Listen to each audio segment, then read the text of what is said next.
Vasudevaya. Om Namo Bhagavate Vasudevaya. Om Namo Bhagavate Vasudevaya.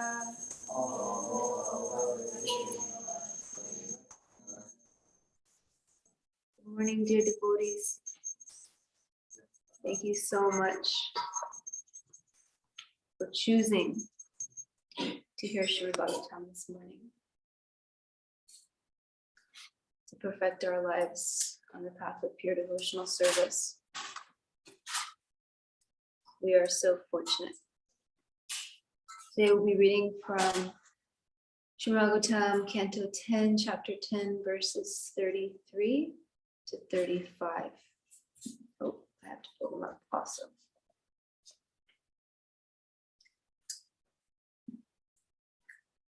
Since we're online, I'll just chant. No, we'll do call and response. Do people have it? Do you have it on the TV? Okay, so we'll do call and response for verse 33, and then I'll just read everything else, okay? Tasmai Tupyam Bhagavata. No.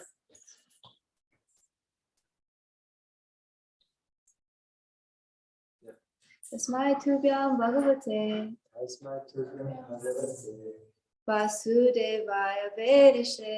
Vasudevaya Vedashe. Atma Dyota Gunaischana. Atma Dyota Gunaischana. Mahimne Brahmane Namah. Mahimne Brahmane Namah. Asmai Tupyam Bhagavate. Tasmai Tupyam Bhagavate. Vasudevaya Vedashe. Vasudevaya Vedashe. Atma Dyota Gunaischana.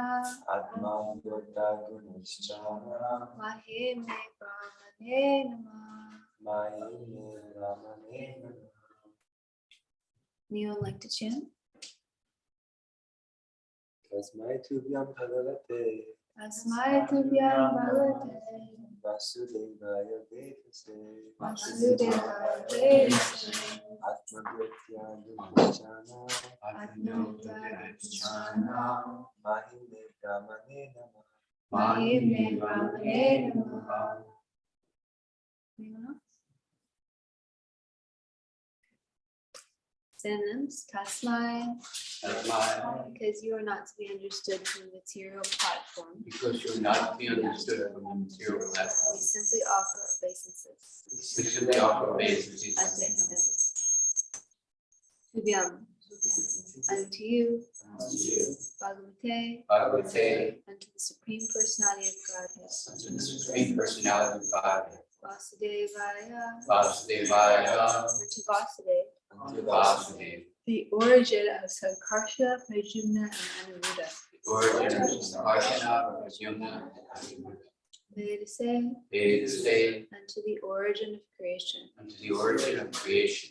Atma Dyota Gunaichana Mahime. Atma Dyota Gunai Chana Mahime, Unto you whose glories are covered by your personal energy. unto you whose glories are covered by your personal energy. Brahmane, Brahmane, unto the Supreme Brahman. unto the Supreme Brahman. Namaha, Namaha, our respectful obeisance. our respectful obeisances. Translation, purport by His Divine Grace, A.C. Bhaktivedanta Swami Srila Prabhupada ki. Jai. O Lord, whose glories are covered by your own energy, you are the Supreme Personality of Godhead. You are Sankarsana, the origin of creation, and you are Vasudeva, the origin of the Chaturvyuha. Because you are everything and are therefore the Supreme Brahman, we simply offer our respectful obeisances unto you. Instead of trying to understand Krishna in detail, it is better to offer our respectful obeisances unto him. For he is the origin of everything, and he is everything. Because we are covered by the material modes of nature, he is very difficult for us to understand unless he reveals himself to us. Therefore, it is better for us to acknowledge that he is everything and offer obeisances unto his lotus feet. Next verse. Yasyavtara yayante sariresh ashivirana taster atuya titseyer Megirdehish asangate Savavan Savilokasha Bhavaya Vibhavaya Cha Avatirno Samapagena Sampatam Pati Ashisham. Appearing in bodies like those of an ordinary fish, tortoise, and hog, you exhibit activities impossible for such creatures to perform. Extraordinary, incomparable, transcendental activities of unlimited power and strength. These bodies of yours, therefore, are not made of material elements, but are incarnations of your Supreme Personality. You are the same Supreme Personality of Godhead, who have now appeared with full potency for the benefit of all living entities within this material world. Report, as stated in Bhagavad Gita 4.78, Yada yada hi dharmasya gani bhakti bharata abhyutanam dharmasya tadatmanam sujamyaham parittanaya sadhunam vinashaya taduspitam dharma samstapanartaya sambhavami yuge yuge.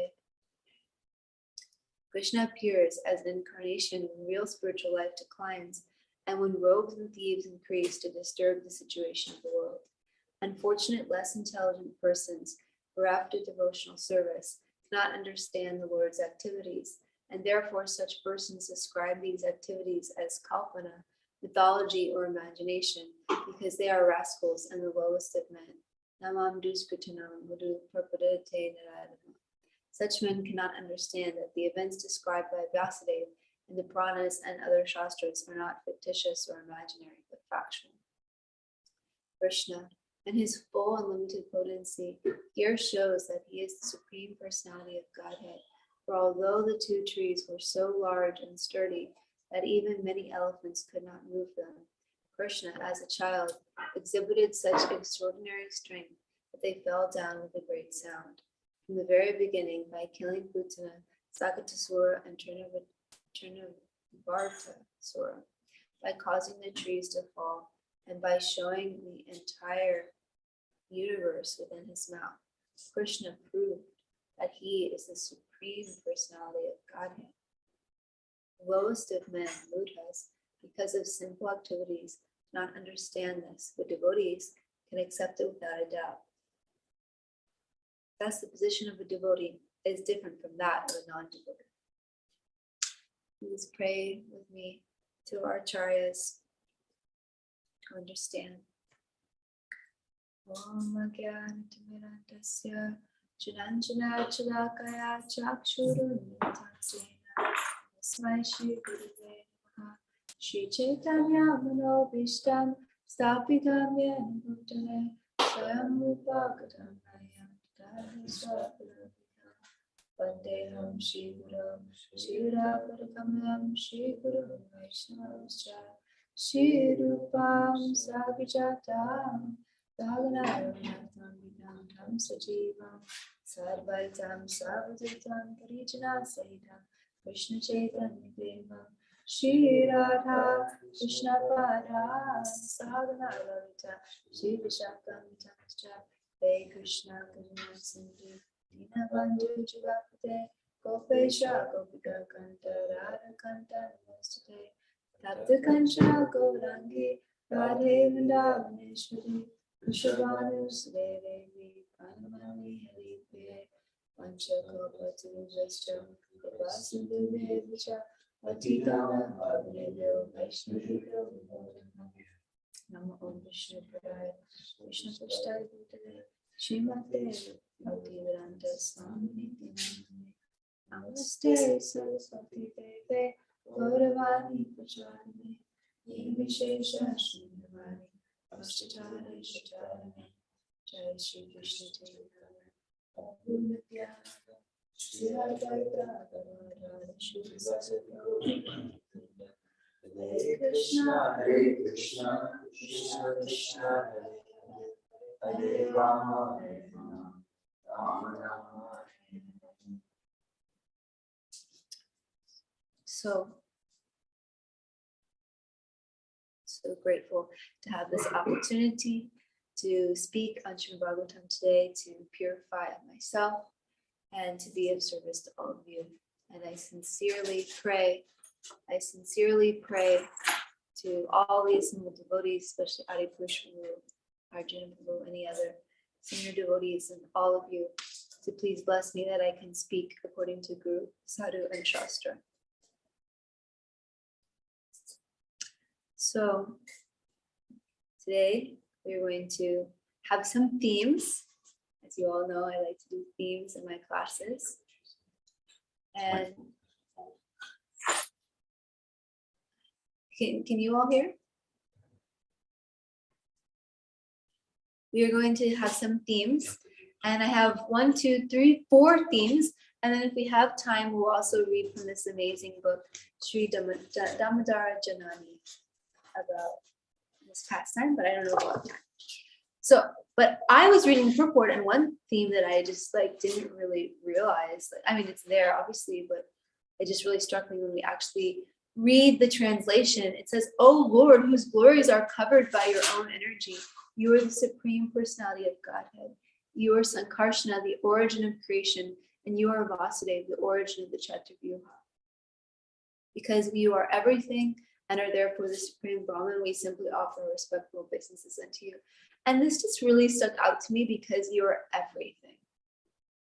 And I was thinking, Krishna is everything, and Krishna is the source of everything. And Krishna, he's there in the spiritual world, enjoying with his friends, enjoying his pastimes. And yet he has expansions of himself which create this material world, maintain this material world. And that the entire material and spiritual worlds are resting on. So he is literally everything. Everything comes from him. Everything in the spiritual world comes from him. All of his associates come from him. All of his associates are actually just expansions of himself.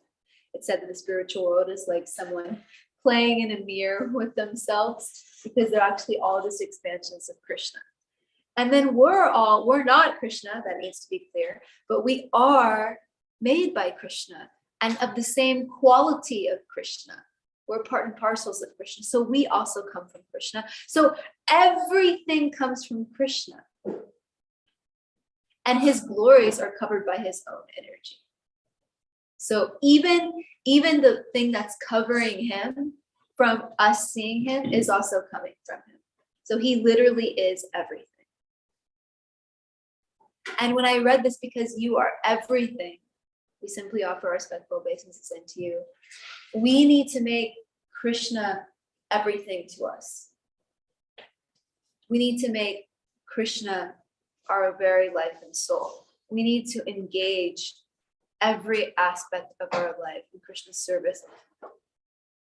At the time of death, we want to think of Krishna, but it's not just that we can artificially, I've meditated on all of the other things during my life, and now at the time of death, I think of Krishna and I go back to the spiritual world. No. We're going to think at the time of death, whatever we've made the most important to us during our life. Whatever is most near and dear to our heart. Krishna has to become what's most near and dear to our heart. So theme number 1. Instead of trying to understand Krishna in detail, it is better to offer our respectful obeisances unto him, for he is the origin of everything and he is everything. Because we are covered by the material modes of nature, he is very difficult for us to understand unless he reveals himself to us. Therefore, it is better for us to acknowledge that he is everything and offer obeisances unto his lotus feet. So this is theme number 1.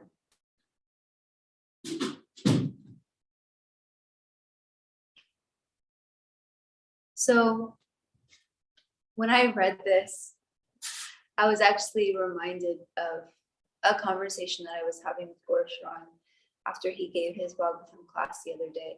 Because for those of you who were there in Bhagavatam class, there was something really strongly that came up for me during the Bhagavatam class. And afterwards, we were in the puja room during Guru Puja, and I was just like, really grappling with trying to understand this and questioning him, and kind of arguing, not arguing, but debating,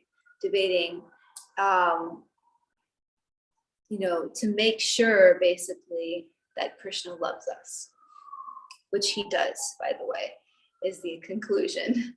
But I was getting all worked up about the details of how a person receives bhakti, how a person becomes sincere in wanting to develop their love for God, and making sure that Krishna is a fair God who is actively participating in everyone's lives and loves everyone and gives everyone a fair chance to come to Krishna consciousness. And I was asking him all these questions, and I got a lot of clarity. And I also continued through the week to message my Shiksha Guru to get more clarity. So it's not that we shouldn't try to get clarity when doubts or questions come up for us, because it was very helpful for me getting this clarity from my Shiksha Guru. However, something that Gaurasharan said really struck me really deeply, that we can never fully understand and wrap our brains around these details. They are above our understanding. It is better to just focus on being the servant of the servant of the servant of our spiritual master, Srila Prabhupada and Krishna. And if we just focus on that, we can feel confident about where we are going, because we are pleasing Krishna. And Krishna will reveal everything that we need to know in due course of time. One time someone asked Radha Swami, it says in the Bhagavad Gita that if I understand the appearance and disappearance of Krishna, then I will go back to the spiritual world. So I understand the appearance and disappearance of Krishna. So will I go back to the spiritual world? And they were saying it kind of like, puffed up. And Radha Swami became very, very grave. And he said, to understand Krishna means to stand under Guru. This is our position. We shouldn't try to figure out who am I in the spiritual world and who am I in Radha and Krishna's pastimes. Uddhava, who was the best friend of Krishna, he was praying to become a blade of grass in Vrindavan so that the gopis could walk on his head. Radhanath Swami has said that we should aspire to be the servant of the servant of the servant in Lord Chaitanya's mission. And then Lord Chaitanya will pick us up and place us where he wants us to be in Radha and Krishna's pastimes. So we should focus on being the servant of the servant of the servant of every devotee. And I was talking with Rasnath Guru at Radhastami, and at another time. And he was saying, the benefit of doing secret service. Like in our service, we should never be doing service like, let me do this service so other people can see me do this service, so other people can see what a nice devotee I am, and so I can have some kind of position in the movement or the temple or in the society, or have people like me. Even if we have those motivations, we should still do service, because we're not pure devotees and we will have those motivations, but we should try to do service like praying deeply, Krishna, this is for you, and let me do some secret service that no one else is seeing for a devotee.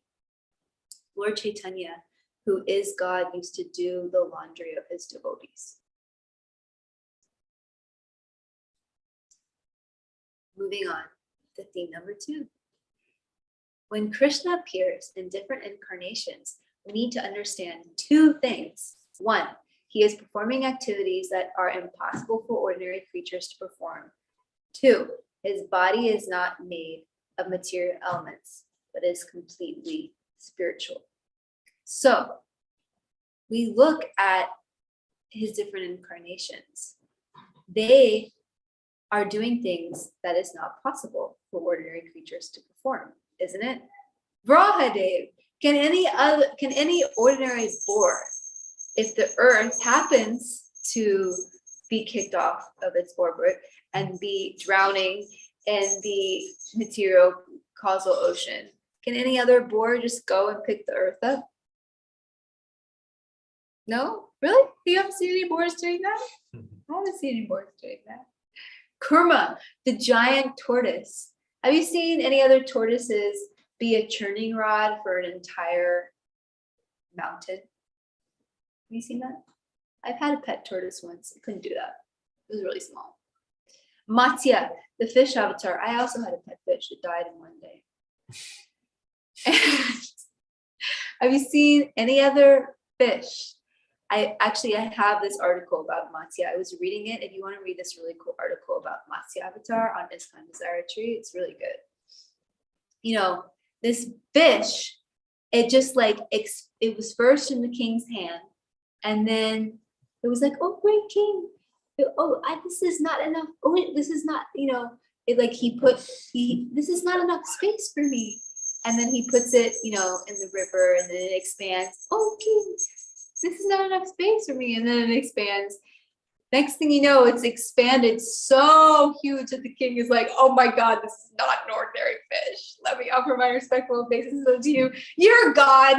And then after he says you're God, then Matsya grows a horn, like a unicorn horn, right?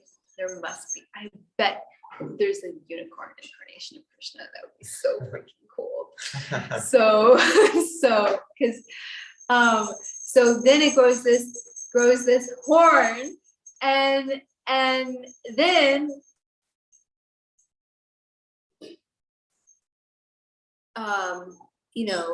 he says, Manu, the yuga is about to end in 7 days. There will be a great flood, and all living beings on the earth will perish. I want you to build a big ship. Take the seeds of all plants, the male and female of every animal, and the 7 sages along with their families. Take them all on the ship. Does this sound, for any of you who grew up in the Christian background, does this sound familiar about a great flood and building a ship and having all the different species come on? Where does that story come from? Matsya. So then the fish, long story, I'm not going to read you guys the whole story, but basically, like, once he builds the ship, soon the torrential rains come, and they're washing away everything. They're washing away the entire universe. And the water level kept increasing. Very soon there was a flood, and the ship is just like wobbling. And then the fish came and had them tie the ship to the fish's horn. And once the fish was tied to the ship, the fish guided the ship in the sea and kept the ship safe while the storm raged outside. The fish taught the Vedas to Manu and the others during the voyage. After the storm abated and everything was washed away, the fish deposited the ship at Mount Himavan for the people there to continue the new yuga. So, can any other fish do that? This is Krishna. And then from Krishna's pastimes, we see what Krishna does. He kills, can any other baby, if someone has smeared their breast with poison, actually kill that person and not be killed by the poison? This is what he does with Putana.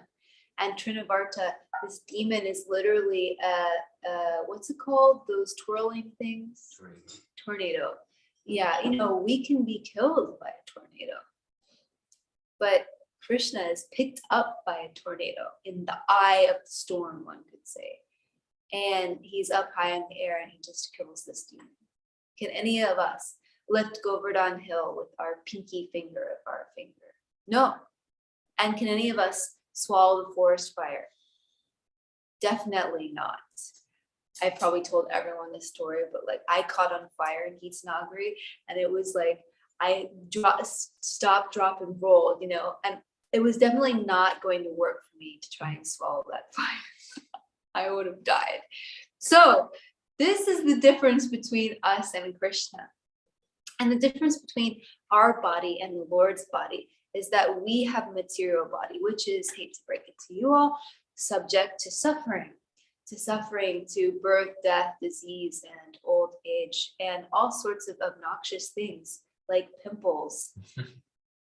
Like my friend Nanda, I love her so much. She always says like, yeah, like we get canker sores and we think we're God, like, come on, does God fart? No, he doesn't.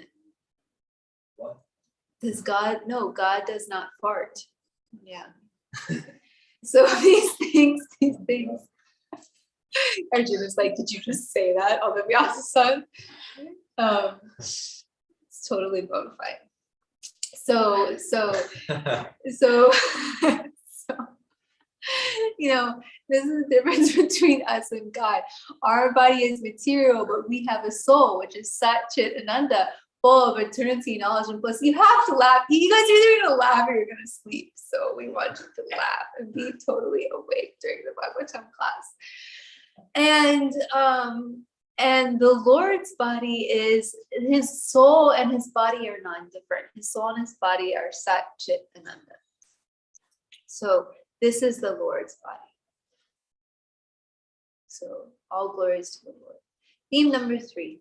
Krishna descends whenever real spiritual life declines. Bhagavad Gita 4.8 says, in order to deliver the pious and to annihilate the miscreants, as well as to reestablish the principles of religion, I advent myself millennium after millennium.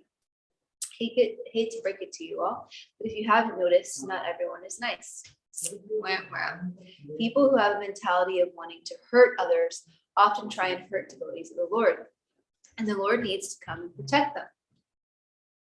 He needs to establish the principles of religion because these are some reasons why. Kunti Maharani analyzes many reasons for Krishna's appearance and concludes that he primarily appears to give subject matters for devotees to discuss. Dharma, in terms of varnashrama, is to facilitate the journey of the conditioned soul within a religious framework so that they don't enjoy in ways which are harmful for them. But varnashrama cannot deliver them. Only when they take to bhakti they can be delivered. And that bhakti comes from devotee association, mercy, or service to them knowingly or unknowingly, etc. Varnashram, or religion in general, can make people pious and God conscious, but for them to be serious practitioners, they need devotee association.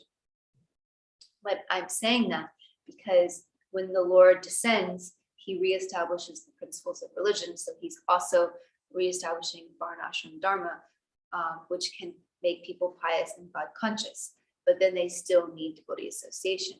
But if they're pious, they have more chances of getting association of devotees. But, I'll say that in a minute. They might be more inclined to take association due to their pious nature and also their pious lifestyle, like visiting holy places, giving donations, etc., may help them come across devotees. All the points we are discussing is keeping the Vedic culture in mind. Thanks, Gorshan, for these WhatsApp messages that I'm reading. Gorshan sent me these WhatsApp messages. Now, this is my Shiksha Guru who sent me the next messages. Krishna allows us our freedom since a genuine relationship must be based on free choice. We must have agency. Therefore, Krishna doesn't personally interfere with our free choice. However, he cheats a little by sending his devotees to try to persuade us. He also appears in this world to reveal himself, and he arranges for there to be Shastra available. He clearly cares for us and desires the connection to be established. The relationship is only broken on our side. It remains intact on Krishna's side. And people in higher gunas will generally be more receptive, but mercy is required for pure bhakti. And even though others may not be so receptive, they still are eligible for mercy. Pure bhakti is on offer in Kali Yuga, where the gunas are not very favorable. So even for people not in higher gunas, it is still possible to receive mercy. The freedom and independence of bhakti is one of the theses of Madhurya Kadambini. No one can earn or deserve bhakti, and no one is ineligible to receive it. Here is a quote from Srimad Bhagavatam 1.2.26 purport. In the Bhagavad Gita, 16th chapter, a vivid description of the asuras is given, in which it is said that the asuras are put into lower and lower states of ignorance, life after life, and so sink to the lower animal forms and have no information of the absolute truth, the personality of Godhead. These asuras are gradually rectified to God consciousness by the mercy of the Lord's liberated servitors in different countries according to the supreme will.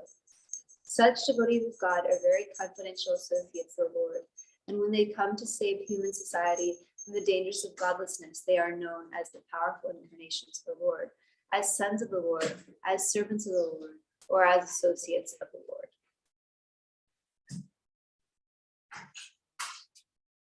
So the point is that even you can be pious and receive the mercy of the Lord, or even the Asuras who are put into the lower and lower states, they even are rectified to God consciousness by the mercy of the Lord's devotees.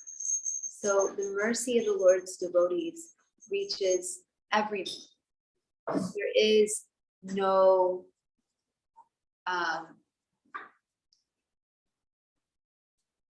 it's no.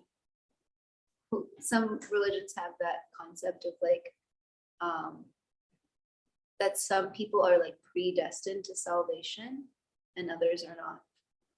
We don't have that in our tradition. It's like salvation is there for everyone in due course of time. Thank God, right? Can you imagine how much that would suck if it's like, oh, I just happen to be predestined to like go to hell? How is that fair? Theme number 4.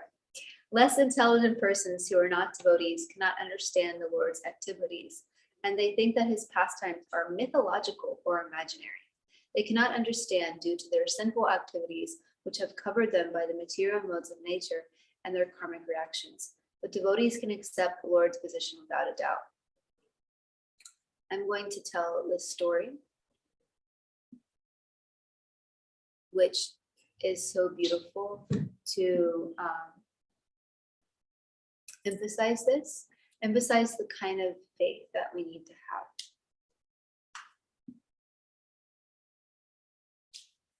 This is from a lecture on Bhagavad Gita by Srila Prabhupada. There is a story, it is not story, or take it as story, as sometimes Narada Muni was passing, and one very learned scholar, Brahmana, he saw Narada Muni, and he asked Narada Muni, "Sir, where are you going?" He said, "I'm going to Vrindavan, yes, Vaikuntha, to see my Lord." "Oh, you are going there? Narada Muni has got free passage to everyone. So, will you ask Narayana when my liberation will come?" "All right, I shall ask." Then he met another cobbler. He was sewing shoes. So he also asked, "Sir, where are you going?" "Now I'm going to Vaikuntha to see my Lord." "So will you ask when I shall get salvation?" So Narada Muni noted, "All right, I shall ask." So when Narada Muni met Narayana, he, after finishing his business, he asked the two men's question. That these two men, one very learned scholar, Brahmana, he also asked me this question, and the cobbler also asked me. So Narayana said, "This cobbler will get salvation after finishing this life, and this Brahmana will have to wait for many, many births." So Narada Muni became very much inquisitive. How is that? So when he came back, first of all, he met the Brahmana. He inquired, "Did you inquire, sir, about me?" Yes, he said that you will have to wait many, many births." No, he did not say many, many births. Krishna said, Narayana said, "What? When you meet them again, you say that if they, okay, basically, the transcription is weird. Inquire, you ask them, they will ask what my Lord was doing at that time. You say that he was pulling one elephant from the hole of a needle. Prabhupada, needle. So when Narada Muni met the Brahmana, he inquired what Narayana was doing when you met him. I saw that he was pulling one elephant through the hole of a needle. So he immediately said, "All right, sir, namaskar. You're all these big, big stories we cannot believe that an elephant is being drawn through the hole of a needle." And the same question was raised by the cobbler. And he, Narada Muni, replied in the same way. And he began to cry, "Oh, my Lord is so powerful. He can do anything." So Narada Muni inquired, "So how do you believe that the elephant is being drawn through the hole of a needle?" "Now, why not? I am seeing daily. I am sitting under this banyan tree, and there is a big banyan fruit, and there are thousands of seeds. And I know that each seed is containing a big tree like this." So Prabhupada goes on, but basically, so if you actually, he says, So if you actually require perfect knowledge, then we have to accept knowledge like this way. So our Krishna consciousness movement, we claim that we have got perfect knowledge of everything because we are taking knowledge from the perfect person, Krishna, and that is the real process. So we have to have this faith. And does that mean that we have to have blind faith? Srila Prabhupada didn't want blind followers. He wanted intelligent people to ask questions, but to ask questions in a humble mood, not challenging, but wanting to understand. We can have loads of doubts and we should address them, but ultimately we do have to accept the Lord's supremacy and that he can do anything. We do have to get that faith. And if we don't have that faith, that's okay. We shouldn't blaspheme ourselves or hate ourselves. We can just continue doing the practice with sincerity and pray to receive that faith. Just like if we are not sincere, we can pray for sincerity. And unfortunately, I do not have time to read from this lovely book, but everyone, you should read from this lovely book. What's the name of it? Sri Damodara Janani, Shiva Ram Swami's Krishna Vrindavan. Yes, Adi Purush. Perhaps, see, can you hear okay? Yes.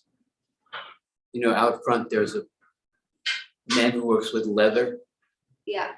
like a cobbler, under a tree. His name is James. You've seen him out there? James is my Right. buddy. Yeah. Radha Swami gives him a hug whenever he comes. Yeah. You talks know. to him. So we told him that story of the Brahmin and the cobbler, and how the cobbler had so much faith in God. And the sage inquired, well, how can you have that? He said, well, if God can put a whole tree inside the seed, then certainly he can put the elephant through the eye of a needle. And James just loved that story. It's so funny because he's exactly in the capacity of the cobbler working with leather under a tree right in front of the temple, you know. But the man has, you know, he's a good person, and he's Radha Swami said this is the steadiest person at the Bhakti Center. He's always out there. You know? But I had a question. If I'm processing this right, these verses are spoken by the sons of Kuvera. Is that right? Yeah. On one hand, here they are running around without any clothes on, playing with the girls, and they don't even recognize Narada Muni, right? Then they become trees. And then Krishna knocks the trees over, and all of a sudden they're offering prayers and obeisances. They came from being completely intoxicated and bewildered to the point of reawakening their Krishna consciousness. And I was thinking, well, how do they get from there to here in just one tree knockdown situation, right? A legitimate question. 10,000 celestial years of thought. What did he say? Hello? 10,000 celestial years or 100 celestial years of thinking about what they did, of contrition. That's what makes you come So they from. became sober because of the difficult position they were in for so long. And then they sort of felt like Krishna loves us so much that he's freeing us from this. So therefore, let us act now, just like you were saying about the Matsya incarnation. King Satyavrata, when he saw the fish become bigger and bigger, oh, you are God, you know. It's kind of interesting to see how they went from being covered over to the point of really appreciating the Lord and offering glorification prayers. They also saw his pastimes. I was about to say. They saw his pastimes. They saw his pastimes. So they got purified. They got attracted to him. They were living in the backyard and they saw Yeah. Krishna's pastimes. Good point. Yeah. But it's pretty amazing transformation, isn't it? Yeah. But that's the process. I mean, that's the process that each one of us have gone through. You know, I mean. So you some went people- through seeing Krishna as God, but what happened? Oh. Yeah, I guess, but I mean, I'm saying like the process of bhakti works, you know. They got sober, but like Bhima Prabhu said, celestial 100, what is it? 100 celestial years of being in tree bodies. I mean, that's some serious tapasya. Like you know, that would Bhakti be, came from Narada Muni's blessings. What? yeah, Bhakti came from Narada Muni's blessings. What did Yeah. he say? Narada He Muni's said blessing? Bhakti- He came to it not because of There you go. austerity, not because of Thank you, Krishna personally, because so many people saw Krishna's pastimes and he was in the world. It came from Narada Muni's blessings that he gives clearly in the verses. Please repeat that so they can hear that. Gorshran set us all proper. Thank you, Gorshran. It says clearly in the verses that they receive bhakti because of Narada Muni's blessings. Bhakti can only come from bhakti. We forgot that. Guru. That's what we've been talking about all week. Yeah, because of Narada Muni's blessings, they receive bhakti. Let me say something else. You want to say something? I don't know if the people online can understand this, but the puja room is over here, and the altar with the curtain is over there. And all during the class, you see this orange flash going back and forth. It's Gorsharan scampering to go take care of Brother Murugadhar and dress the deities. It's kind of an interesting thing to see that, because it's, he's really intensely. So, and when Champakalata Mataji, when she's going back and forth from the altar she actually kind of boogies. She's dancing. Her feet don't touch the ground, But it's kind of an interesting thing to see that going on during an academic class, hearing these principles, and then just this devotee running back and forth. It's so wonderful. How wonderful is Krishna? It's like an orange blur, you see his robes are fluttering in behind him like a flag. Okay, I'm sorry, too much. Hare Krishna. I don't know where my comments, I don't know if they have any contribution to the class or not. I have. I just wanted to say something about these incarnations. I can't remember exactly what I was thinking, but I've been hearing about Lord Chaitanya's pastimes, and specifically, I just can't stop listening to this one chapter, the last chapter of Adi Lila 17, and it describes Lord Chaitanya and his different ecstasies. Like, he'll sometimes hear about Lord Nrsingadev or just hear the name Nrsingadev, and he'll like enter that mood, and then he'll, there was a devotee that came into his courtyard and he was chanting about Lord Shiva's glories. And so in the ecstasy of Lord Shiva, he got on his shoulders and he started dancing. And started dancing for a very long time. And there was one more. Oh yeah, and even in the ecstasy of Lord Balaram, like he was hearing about, he was drinking honey. And then he just kind of, was acting intoxicated from the honey. And all the devotees saw him like with the golden plow. And it was just, it's so cool. I mean, I didn't really hear about the Matsya avatar so much. I didn't really appreciate it so much because it's like, okay, he's a fish. But to know that this Krishna, this Lord Chaitanya, is the same goofy person, just so cool and so funny. Of a dude. Yeah, just totally above the carefree. rules and regulations. Yeah, totally carefree and just fun. And he's in this ecstasy. If he wants to be a fish, he can be a fish, and he's having fun as a fish. And it's just so, I don't know, just so beautiful. And he's also everything. He is Balaram, he is Matsya, he is. I just thought that point was really sweet. Jai.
Feet of our spiritual I get the master. little deities. The only way by which we can attain pure expression of service. I bow to the Lotus feet with grave honor and reverence. By his grace, who crossed the ocean of pure suffering, attain the mercy of Krishna. I only wish to have my consciousness purified for his words emanating from his lotus mouth. Attachment to his lotus. Okay, it was great. Good seeing everybody. Have a wonderful Sunday. Hare Krishna.